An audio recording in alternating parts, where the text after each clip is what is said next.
தழைகளும் தொங்கலும் ததும்பி எங்கும் தன்னுமை எக்கம் மத்தளி தாழ்வேலி குழல்களும் கீதமும் ஆகி எங்கும் கோவிந்தன் வருகின்ற கூட்டங்கண்டு படைகளோ வருகின்றதென்று சொல்லி மங்கைமார் சாலக வாசல் பற்றி நுழைவன நிற்பனராகி எங்கும் உள்ளம் விட்டு ஊன் மறந்தொழிந்தனரே. நாம் இன்று முதல் நமது சேனலில் ஆன்மீக சிந்தனையாளரும் சமூக ஆர்வலரும் ஆன திருமதி புஷ்பாராமன் பெரும்பாக்கம் அவர்கள் மீராவின் பக்தியையும் ஸ்ரீகிருஷ்ணரின் லீலைகளையும் நமக்கு அழகாகவும் எளிய நடையிலும் தொடர்ந்து கூற உள்ளார்கள். பாருங்கள், நாம் அனைவரும் அவருடன் சேர்ந்து அனைவரையும் மயக்கும் ஸ்ரீகிருஷ்ணனை அனுபவிப்போம். ஜெய் ஸ்ரீராம், ஜெய் ஸ்ரீ கிருஷ்ணா, ராதே கிருஷ்ணா, ராதே கிருஷ்ணா. இப்போ நம்ம மீரா மாதா கிருஷ்ணன் அவளோட சரிதம், மீரா மாதாவோட சரிதம், அதை நம்ம அனுபவிக்கலாம். கிருஷ்ணன் வாழ்ந்த யுகத்தில் மீரா மாதா மாதவியா பிறப்பெடுக்கிறார். கிருஷ்ணனோட லீலைகளை அணுவாக அனுபவித்தவள் மாதவி. கலியுகத்தில் மீரா மாதாவாக அவதாரம் எடுக்கிறாள். கிருஷ்ணனோட லீலைகளை ஒன்னொன்னும் நமக்கு அப்படி கொடுத்திருக்காள் மீரா மாதா. அப்போ இந்த மீரா மாதாவையும் கிருஷ்ண லீலைகளையும் நம்ம இப்போ அனுபவிக்கலாம். வாங்கோ. நந்தகாவில் வாழ்ந்த காலம். கர்காச்சாரியார் அவரின் சரிதத்தில் கிருஷ்ணனை பற்றி நிறைய சொல்லியிருக்கார். எத்தனை கோபிகர் என்று சொல்லியிருக்கார். ராமனை பார்த்து மயங்கிய வேடுவ பெண்கள் கிருஷ்ண யுகத்தில் கோபிகர்களாக வந்தார்கள். அப்போ அபிச்சந்த் அப்படின்றவரோட பிள்ளை சுந்தர். இந்த சுந்தர் கிருஷ்ணனின் நண்பன், ரொம்ப க்ளோஸ் ஃப்ரெண்டு இந்த சுந்தர். அவருக்கும் மாதவி என்ற பெண்ணுக்கும் திருமணம் ஆகிறது. சின்ன வயசுலே கல்யாணம் பண்ணிடுவா இல்லையா. மாதவியின் தகப்பனார் இறந்து விடுகிறார் சின்ன வயசுலேயே. மாதவியின் அம்மா தான் கல்யாணம் எல்லாம் பண்ணி கொடுக்கிறார். மாதவியின் அம்மாவுக்கு கிருஷ்ணனை பத்தி நல்ல அபிப்பிராயம்லாம் இல்லை. அவன் ஒரு பெண் பித்தன் என்று சொல்லுவார். என் பெண்ணை சர்வ ஜாக்கிரதையா காப்பாற்றணும் அப்படின்னு சொல்லுவாள்.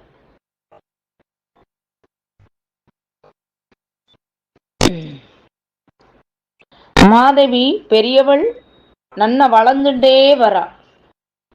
கல்யாணம் ஆனா கூட ருது ஆனாதான் மாப்பிள்ளை வீட்டுல கொண்டு போய் விடுவா. மாதவியின் அம்மா மாதிரி சில பேர்லாம் இருக்கா, கிருஷ்ணனை தப்பு தப்பா நினைக்கிறது, தப்பு தப்பா பேசுறது அப்படிலாம் இருக்கா. கிருஷ்ணனை தன் குழந்தையாகவும் நண்பனாக பாவிக்கணும். ஆனா அவ அம்மா, மாதவியோட அம்மா என்ன சொல்றாளாம், மாதவி கிட்ட மாயாஜாலம் பண்ற குழந்தை அவன், நீ கல்யாணம் பண்ணி கொண்டு போகும் இடம் இருக்கு பார், அது ரொம்ப நல்ல இடம். அங்க அந்த ஊர் தலைவன் இருக்கான் பார், நந்தகோபர், அவர் ரொம்ப ரொம்ப நல்லவர். அவர் இருக்கார் அந்த ஊர்ல, கவலையே இல்லை எனக்கு. ஆனா கிருஷ்ணனிடம் மட்டும் பேசி விடாதே, நம்ம பேசிட்டா போரும் மயங்கி விடுவோம். நாம் சொல்வதை கேளம்மா, அவன் ரொம்ப அழகா இருப்பான், கருப்பா இருப்பான், அவன் பேசினால் மயங்கி போய்விடுவோம். அது ஆண் பிள்ளையோ கிழவனோ கிழவியோ சிறுவனோ யாராயிருந்தாலும் மயங்கி போய்விடுவோம். ஆடு மாடு செடி கொடி எல்லாம் மயங்கிடும். அதனால அவனை பார்க்காதே அம்மா அப்படின்னு சொல்றா அவ அம்மா. அவனை பார்த்துட்டா போறோம், மாமியார கவனிக்க மாட்டா, மாமியான புருஷனை கவனிக்க மாட்டா, அவன் பின்னாடியே சுத்தின்னு இருப்பான். நான் அவனே தானே எல்லாருக்கும் பதி. அவன் இல்லாமல் உணவு, காற்று, பூமி, ஆகாயம், சூரியன், சந்திரன், பூ, சுவை, கனி, இதன் எல்லாம் கண்ணன்.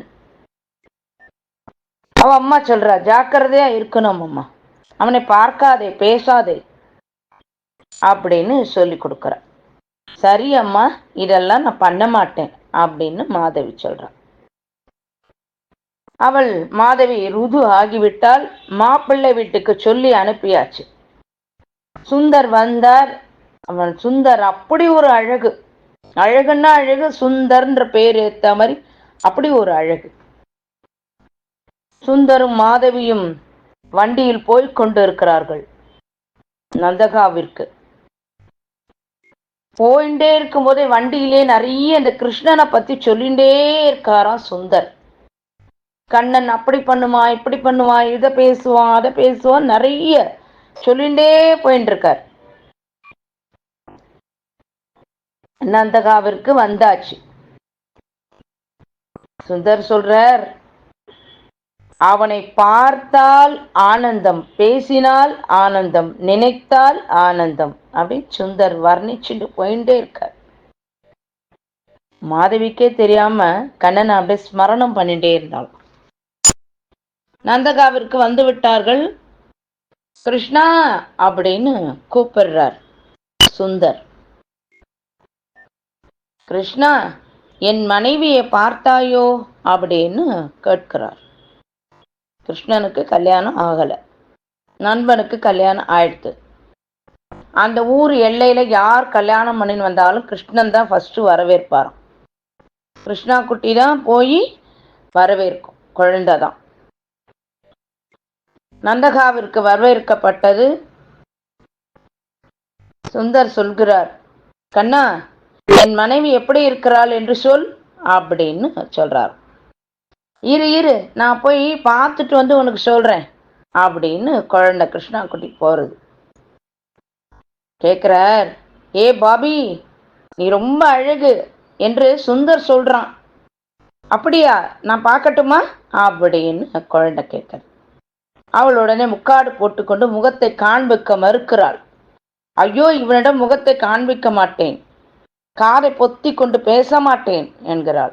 ஏன்னா அவன் அம்மா இதெல்லாம் சொல்லி கொடுத்துருக்காள். அதனால அப்படியே பேசாம இருக்கா. உடனே கிருஷ்ணன் கேட்கிறார் குழந்தை, என்ன சுந்தர், உன் மனைவிக்கு காதை கேட்காதா, வாய் பேசாதா என்று கண்ணன் கேட்கிறான். இல்லை இல்லை, இவ்வளோ நேரம் நன்னா பேசிந்தானே வந்தா, ரொம்ப நன்னா பேசினாலே அப்படின்னு சுந்தர் சொல்றார். உடனே கண்ணன், பாபி, இந்த ஜென்மாவில் உன்னை நான் பார்க்க மாட்டேன், பேச மாட்டேன் அப்படின்னு குழந்தை சொல்லியாச்சு. கிருஷ்ணா குட்டி இதெல்லாம் சுந்தர் காதுகளில் விழவில்லை. சரி சுந்தர், கிருஷ்ணன் சொல்கிறான். சரி சுந்தர், கல்யாணம் ஆகிவிட்டது தானே, அப்படின்றதுக்காக, கல்யாணம் ஆயிடுத்துன்றதுக்காக மாடு மேய்க்க வராமல் இருந்து விடாதே, வெண்ணெய் திருட வராமல் இருந்து விடாதே. உடனே சுந்தர் சொல்றார், நான் வரலன்னா நீ விடுவியா அப்படின்னு சொல்றார். வீட்டுக்கு கூட்டின்னு வந்தாச்சு. சுந்தரியும் மாதவியும் நிக்க வச்சு அவ மாமியார் ஆர்த்தி எடுக்கிறார். அவன் வீட்டுல எல்லாரும் கிருஷ்ணனை பத்தியே பேசிட்டு இருக்கா. அவ எதையுமே காதுல வாங்கிக்கிற மாதிரியே தெரியல. அப்பாடா, நமக்கு இனிமே தொந்தரவு இருக்காது அப்படின்னு போய் வீட்டுக்குள்ள போய் ஒரு ரூம்குள்ள போய் இருக்கா. ஆனாலும் அந்த வெளியில இருக்கிறவா எல்லாரும் கிருஷ்ணனை பத்தியே பேசிட்டு இருக்கா. சுந்தர் நினைக்கிறாள், இவள் மாறுவாளா என்று நினைக்கிறான். ஆனால் இவர்களை மாற்றிவிடலாம் என்று மாதவி நினைக்கிறாள். புதிதாக கல்யாணம் ஆனால் அவர்கள் வீட்டிற்கு எல்லாரும் வந்து பார்ப்பாளாம். அப்படி வந்துட்டே இருந்தாலும் அந்த ஊர்ல நந்தகாவில் மாதவியை பார்த்து அப்படி மயங்கிட்டாளாம். என்ன ஒரு அழகு இவள், என்ன ஒரு அழகு அப்படின்னு சொல்றாள். உடனே மாதவி பார்த்து அவ எல்லாரும் கேட்கிறா, கிருஷ்ணனை பார்த்தியா, கிருஷ்ணனை பார்த்தியா அப்படின்னு கேட்கிறாள். மாதவி நினைக்கிறாளா, என்னடா இது இப்படி கேட்கிறார்கள், என்னோட என்ன அழகா இருக்கான்னு சொல்லிட்டே இருந்தா அதுக்குள்ள கிருஷ்ணனை பார்த்தியான்னு கேட்கிறாளே, இவ்வளவு கிருஷ்ணனை புகழ்ந்துட்டே இருக்காளே வா எல்லாரும் அப்படின்னு மனசுக்குள்ள நினைக்கிறான். அப்ப மாமியார் சொல்றா, நன்னா ட்ரெஸ் பண்ணிக்கோமா, கோகுலம் போகணும்மா, நந்தகோபால் யசோதாவை பார்த்து விட்டு வரணும்மா, நல்லா ட்ரெஸ் பண்ணிக்கோ அப்படின்னு சொல்றா. ஏன்னா புது மருமகளை கொண்டு போய் காமிக்கணும். அவ 2 பேருமே ரொம்ப நல்லவாமா அப்படின்னு மாதவி கிட்ட சொல்றா அவ மாமியார். உடனே மாதவி நினைக்கிறா, ஐயோ அவன் வீட்டுக்கே, கிருஷ்ணன் வீட்டுக்கே நம்ம போக போறோமா, அங்க போய் நம்ம எப்படி தப்பிக்கிறது. ஆரத்தி எடுக்கிறாள் யசோதை. அந்த முக்காடை எடுத்து பார்க்கிறாள், என்ன ஒரு அழகு அப்படின்னு புகழ்ந்து தள்ளுகிறாள் யசோதை மாதவியை பார்த்து. உன்னை அம்மா அப்பா சொன்னதை காப்பாற்று அப்படின்னு சொல்றா. மாதவி சொல்ற, ஆமாம், நான் என் அம்மா சொன்னதை நிச்சயமா காப்பாத்துவேன், கிருஷ்ணனிடம் பேச மாட்டேன் அப்படின்னு மனசுக்குள்ள நினைக்கிறா. யசோதை பட்டு புடவை தங்கம் எல்லாம் தாம்பூலம் எல்லாம் வச்சு கொடுக்கறா. உடனே மாதவியோட மாமியார் சொல்றா, சரி யசோதை, நான் புறப்படுகிறேன் அப்படின்னு கிளம்புறேன். கூட்டின்னு வந்தாச்சு வீட்டுக்கு. தண்ணீர் எடுக்க போக சொல்றா அவ மாமியார். அவ எல்லாரும் போவாமா, அவளோட நீயும் தண்ணி எடுக்க போ. கோபிகைகள்லாம் கிளம்புறா. அவெல்லாம் நல்ல அலங்காரம் பண்ணிட்டு இருக்கா, நல்ல அலங்காரம் பண்ணிட்டு வர்றா. இவன் மாதவி கேட்கிறா, என்ன தண்ணீர் தானே எடுக்க போறேன், இவ்வளவு அலங்காரமா என்று மாதவி கேட்கிறாள். உடனே அவள்லாம் கோபிகையெல்லாம் சொல்றா, ஆமாம், கண்ணன் வருவான் தானே, கண்ணன் வந்தால் ஒரு பானை உடைச்சுடுவானே அதுக்காக அப்படின்னு. இவ மனசுக்குள்ளே என்ன, பானை உடைக்கிறது சந்தோஷப்படுறாளா அப்படின்னு மாதவி மனசுக்குள்ள நினைச்சுக்கிறா. கண்ணன் வந்தான், ஒரு பானையை உடைத்தான், உடைத்ததற்கு பனிஷ்மெண்ட் அப்படின்னு அவ சொல்றா, தண்டனை கொடுப்பேன் அப்படின்னா. உடனே கிருஷ்ணன் கேட்கிறான், என்ன என்ன தண்டனை அப்படின்னு கேட்கிறான். உடனே அந்த கோபிகைகள்லாம் சொல்றா, உன்னை உப்பு மூட்டை தூக்குவேன் அப்படின்னு சொல்றா. அவ குழந்தைய கண்ணனை உப்பு மூட்டை தூக்குறது ரொம்ப சந்தோஷமா அவ குழந்தைய அந்த மாதிரி அனுபவிக்கிறா. கோபிகைகள்லாம் அப்படி சொல்றா. இதையெல்லாம் மாதவி பார்க்கவே இல்லை. வீட்டுக்கு கடகட கடகடன் தண்ணி பானை எடுத்துட்டு வீட்டுக்கு வந்தாச்சு. மாமியார் கேட்கிறாள், இன்னும் நீ கிருஷ்ணனை பார்க்கவில்லையா அம்மா அப்படின்னு கேட்கிறா. இல்லையம்மா, நான் பார்க்கல அப்படின்னு சொல்றா. என்னது இது, கிருஷ்ணனை பார்க்காம இருக்கியா? சரி சரி, கிருஷ்ணன் இந்த வீதி வழியாக மாடு மேய்க்க போகிறானாம், அதனால் வாசலில் கோலம் போட்டு விளக்கெல்லாம் ஏத்தணும் அம்மா அப்படின்னு அவ மாமியார் சொல்றா. இதை எப்படி நம்ம சமாளிக்கிறது அப்படின்னு அவ நினைக்கிறா மாதவி. விளக்கெல்லாம் தேய்ச்சி கோலெல்லாம் போட்டுட்டா. அவ சொல்றா, அம்மா நான் போய், எனக்கு ரொம்ப உடம்பு முடியலம்மா, நான் போய் ரெஸ்ட் எடுத்துட்டு வர்றேன் அப்படின்னு சொல்றா.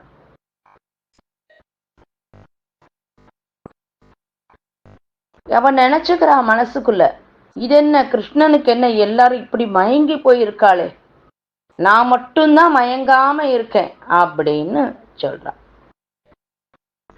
சாயங்காலம் வந்தாச்சு, சந்தியா காலம் வந்து கிருஷ்ணன் வந்து அந்த வீதி வழியா வந்து கிளம்பி போயாச்சு, வீட்டுக்கு போய் விட்டான். எல்லாம் ஆன உடனே இவ கதவை தாழ்பால் போடலாம் என்று போகிறாள். அப்போது காட்டுவாசிகள் எல்லாரும் கண்ணன் நடந்த வழியில் மண்ணை எடுத்து பூசிக்கொள்கிறார்கள். கிருஷ்ணனோட சரண துளி. இவளுக்கு அதெல்லாம் பார்த்துட்டு பிரமிப்பா இருக்கான். இது என்ன, ராஜா விட்டு பிள்ளைதான், அவ்வளவுதானே, என்ன இந்த ஊர் மக்கள் பைத்தியக்காரத்தனமா இருக்காளே அப்படின்னு நினைக்கிறார். சுந்தருக்கு ரொம்ப வருத்தம். மாதவி கண்ணனை இன்னுமே பார்க்கவில்லையே அப்படின்னு ரொம்ப வருத்தப்படுறார். தீபாவளி வருகிறது, இந்திர பூஜை பண்ணுவார் இல்லையா? இந்திர பூஜை பண்றதுக்கு பக்ஷணம் எல்லாம் பண்ணுவா. நேரம் கிடைக்கும் போதெல்லாம் பண்ணிட்டே இருப்பாளாம். இந்திர பூஜைக்கு பலகாரம்லாம் பண்ணி எல்லாரும் ஒரே இடத்தில் வைப்பார்கள். அந்த ஊர் மக்கள் எல்லாம் ஒரே இடத்துல போய் அந்த பக்ஷணத்தெல்லாம் ஒரே இடத்துல கொண்டு போய் வச்சுடுவார். இப்போ மாமியார் சொல்றாராம், மாதவியோட மாமியார் சொல்றாளாம், பக்ஷணம் இன்னும் போராது போல இருக்கேம்மா, இன்னும் கொஞ்சம் பண்ணலாமா அப்படின்னு. என்னம்மா இது, இந்திர பூஜை தானே, போருமே, இதுவா இன்னும் போறலன்னு சொல்றேன் அப்படின்னு கேட்கிறா. உடனே அவ மாமியார் சொல்றா, இந்திர பூஜைக்கு இல்லையம்மா, கோவர்தன பூஜை. கேட்கிறா மாதவி கேட்கிறா, இதை யார் அம்மா மாத்தினது? இந்த ஊர்ல இந்திர பூஜை தானே பண்ணுவேள், இதை யார் மாத்தினது அப்படின்னு கேட்கிறா. உடனே மாதவியோட மாமியார் சொல்றா, கண்ணன் தாம்மா இந்த மாதிரி பண்ணணும்னு சொல்லிட்டாம்மா, அவன் சொன்னதை தான் நாங்கெல்லாம் கேட்போம், இந்த வாட்டி கோவர்தன பூஜை பண்ணலான்னு கண்ணன் சொல்லிட்டான்.